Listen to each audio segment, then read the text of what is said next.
Before you begin, remove the base enclosure, battery, and wireless LAN module. Removal. Important. Make careful note of the routing of the wireless antenna and display panel cables for later replacement. Use minimal force to lift the locking bar up on the webcam cable ZIF connector and disconnect the webcam cable from the motherboard. Remove the webcam and wireless antenna cables from the routing channel on the speakers.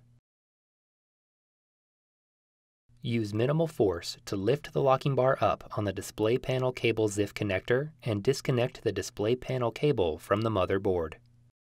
Remove the display panel cable from the routing channel on the speakers. Disconnect the speaker cable from the connector on the motherboard. Remove the two 6mm P1 Phillips head screws that secure the speakers to the top cover. Carefully lift the speakers off of the alignment pins on the top cover and remove. Reverse this procedure to install the speakers.